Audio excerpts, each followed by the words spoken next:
और सबसे पहले बात कर लेते हैं संसद के शीतकालीन सत्र की, जिसकी शुरुआत होने वाली है कल से। संसद के शीतकालीन सत्र से पहले आज सरकार ने ऑल पार्टी मीटिंग बुलाई है। सर्वदलीय बैठक आज बुलाई है। मीटिंग के दौरान parliamentary affairs minister Kiren Rijiju संसद में दोनों सदनों की पॉलिटिकल पार्टियों के फ्लोर लीडर्स से बातचीत करने वाले हैं। सरकार लोकसभा और राज्यसभा के कामकाज को ठीक ढंग से चलाने को लेकर सभी राजनीतिक पार्टियों से बैठक में सहयोग मांगेगी। 1 दिसंबर से 19 दिसंबर तक चलने वाले शीतकालीन सत्र में कई जरूरी बिलों पर चर्चा के बाद सरकार की उनको पास कराने की फिर योजना होगी। आपको बता दें, आज सुबह 11 बजे की बैठक होनी है। इस दौरान सरकार विपक्ष के नेताओं को उनके बिलों की सूची बताएगा, जिन पर सत्र में चर्चा होनी है और कार्रवाई होनी है। और सरकार इस सत्र के दौरान 10 जरूरी बिल भी पेश करने का प्लान बना रखी है। वो कौन से बिल होंगे ये भी आप जान लीजिए, जिसमें शामिल है atomic energy bill 2025, higher education commission of India, national highway bill pass होगा और कॉर्पोरेट लॉ बिल 2025 शामिल किया गया है। सिक्योरिटीज मार्केट्स कोड बिल 2025 भी इसमें शामिल है। Manipur goods and services tax bill भी पास कराने की कोशिश की जाएगी। कॉन्स्टिट्यूशन बिल 131वां संशोधन, इसको भी पास करने की कोशिश है। 2025 रिपीलिंग एंड अमेंडमेंट बिल 2025 भी शामिल किया गया है। आर्बिट्रेशन एंड कंसिलेशन बिल भी इसमें शामिल किया गया है। इंश्योरेंस लॉ बिल 2025 भी इसमें शामिल है। अब आपको इन बिलों में क्या बदलाव होगा ये भी बता देते हैं। दरअसल लोकसभा बुलेटिन के मुताबिक एटॉमिक एनर्जी बिल भारत में परमाणु ऊर्जा के इस्तेमाल, कंट्रोल और रेगुलेशन से जुड़े प्रावधानों को एक नया फ्रेमवर्क देगा। ये पहली बार होगा जब प्राइवेट कंपनियों को न्यूक्लियर क्षेत्र में एंट्री मिल पाएगी और अब प्राइवेट कंपनियां भी न्यूक्लियर पावर प्लांट लगा पाएंगी। इसके अलावा संविधान में 131वां संशोधन करने का प्रस्ताव रखा जाएगा। इस बिल के तहत में खासकर चंडीगढ़ यूनियन टेरिटरी को संविधान के आर्टिकल 240 के दायरे में लाया जाएगा। आर्टिकल 240 के तहत में केंद्र सरकार केंद्र शासित प्रदेशों के लिए रेगुलेशन बना सकती है, जिन्हें कानून का दर्जा प्राप्त होता है। इस बिल को लेकर पहले से ही विपक्ष हंगामा करना शुरू कर चुका है। इसके अलावा नेशनल हाईवे संशोधन बिल भूमि अधिग्रहण की प्रक्रिया को तेज और ज्यादा पारदर्शी बनाएगा, ताकि नेशनल हाईवे प्रोजेक्ट्स में देरी कम हो सके। एक और बिल जो कि अहम है वो है हायर एजुकेशन कमीशन बनाने वाला बिल। सरकार higher education commission of India bill भी पेश करेगी। इसका ऑब्जेक्टिव कॉलेज और यूनिवर्सिटीज को अधिक फ्रीडम देना और सिस्टम को ट्रांसपेरेंट करना होगा। यूजीसी, एआईसीटीई, एनसीटीई को खत्म कर उन्हें एक ही कमीशन में जोड़ दिया जाएगा। इसके अलावा भी कई अहम बिल लाए जा रहे हैं, लेकिन सरकार शीतकालीन सत्र की शुरुआत वंदे मातरम पर पूरे दिन की चर्चा से करना चाहती है, क्योंकि देश इस राष्ट्रीय गीत के 150 साल पूरे होने का जश्न मना रहा है। आपको बता दें, पिछले दिनों प्रधानमंत्री नरेंद्र मोदी ने 7 नवंबर को कहा था कि 1937 में वंदे मातरम के जरूरी हिस्से जो इसकी आत्मा का सार हैं, हटा दिए गए थे। गीत के कुछ हिस्से हटा दिए गए थे, जिससे देश के बंटवारे के बीज बोए गए। आज की पीढ़ी को यह समझने की जरूरत है कि देश बनाने के इस महान मंत्र के साथ इतना अन्याय क्यों किया गया, क्योंकि वही बांटने वाली सोच आज भी एक बड़ी चुनौती बनकर सामने खड़ी है। वंदे मातरम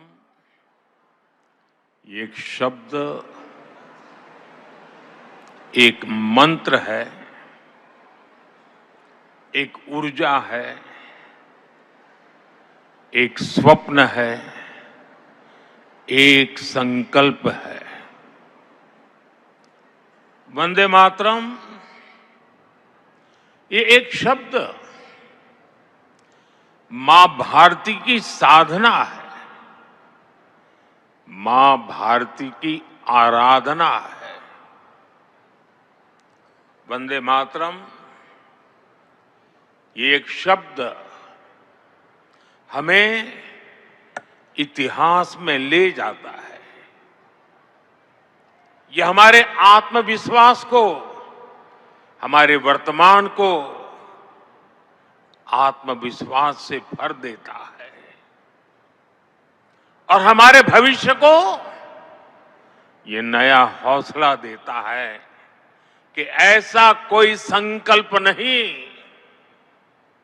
ऐसा कोई संकल्प नहीं जिसकी सिद्धि न हो सके,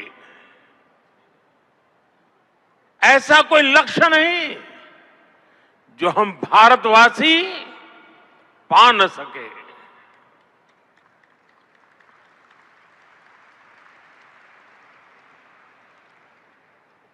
साथियों,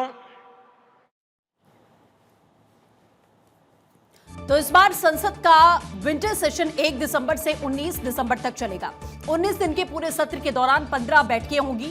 इसमें पहले 21 जुलाई से 21 अगस्त तक संसद का मॉनसून सत्र चला था। सत्र के पहले दिन राज्यसभा के तत्कालीन उपसभापति जगदीप धनखड़ ने इस्तीफा दे दिया। फिर पूरा सत्र बिहार में एसआईआर को लेकर विपक्ष के हंगामे की भेंट चढ़ा। इस बार भी बंगाल में एसआईआर को लेकर जमकर हंगामा हुआ है, इसीलिए यह सत्र भी हंगामेदार होने वाला है। ये शुरुआत से दिखाई दे रहा है। अब सीधे आपको ले चलते हैं, गौरव मिश्रा हमारे सहयोगी हमारे साथ में जुड़ चुके हैं, उनका रुख करते हैं। गौरव, सर्वदलीय बैठक 11 बजे होने वाली है, लेकिन जो बड़े मुद्दे यहां पर देखे गए हैं, इन तमाम बिलों को पास कराने की कोशिश की जाएगी, लेकिन सबसे पहली बात यह होगी कि इस सत्र को चलने दिया जाए। हंगामेदार बनाने की पूरी कोशिश विपक्ष करेगा और पहला मुद्दा होगा एसआईआर का। गौरव,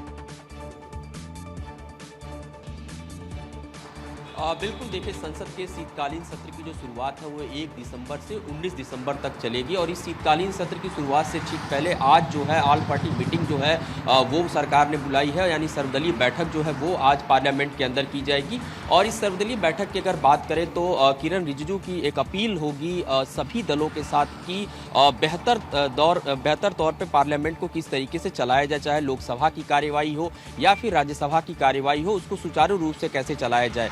पिछली बार की अगर हम सेशन की बात करें तो पिछली बार का सेशन जो है वो हंगामे की भेंट चढ़ गया था। एक तरफ जगदीप धनखड़ का इस्तीफा तो दूसरी तरफ बिहार में जो एसआईआर की प्रक्रिया चल रही थी चुनाव से ठीक पहले, उस पर लगातार विपक्ष जो है हंगामा करता हुआ नजर आया। तो आज सर्वदलीय बैठक जो है वो 11 बजे बुलाई गई है पार्लियामेंट के अंदर, एनेक्सी हॉल में ये बैठक की जाएगी। इस बैठक में सरकार चाहेगी साफ तौर पर कि जो विपक्ष है वो सार्थक चर्चा में हिस्सा ले, क्योंकि देखिए आपने भी बताया कि कई महत्वपूर्ण जो बिल हैं वो इस बार पेश किए जाएंगे, जिसमें अगर हम बात करें उन महत्वपूर्ण बिलों पर अगर हम फोकस करें, उसमें एक सबसे महत्वपूर्ण है खास करके अगर हम एनएचआई की अगर बात करें, जो हाल ही में नेशनल हाईवे जहां पर भी बन रहे हैं, ऐसे में जो भूमि अधिग्रहण में दिक्कतें आती हैं और उसकी वजह से काम में बहुत देरी होती है, तो वो बिल अगर आता है तो उसमें कुछ सुधार किया जाएगा, जिससे भूमि अधिग्रहण में काफ़ी आसानी होगी और आने वाले दिनों में जहां पर नेशनल हाईवे के प्रोजेक्ट में रुकावट है वो दूर हो जाएंगी। इसके अलावा कई और महत्वपूर्ण बिल यहाँ पर जो है वो पेश किए जाएंगे।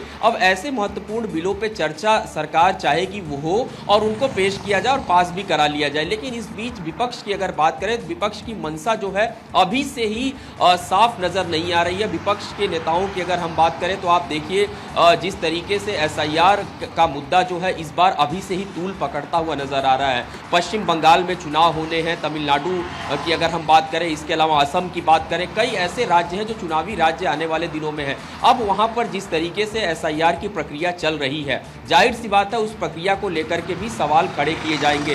टीएमसी की अगर हम बात करें तो टीएमसी इस बार के सत्र में अपना स्टैंड बिल्कुल साफ रखेगी और इससे पहले अगर हम मल्लिकार्जुन खड़गे की बात करें, कांग्रेस पार्टी के जो अध्यक्ष हैं, उनके आवास पर एक बैठक हुई थी जिसमें कुछ दलों के नेताओं ने उस बैठक में शिरकत किया था।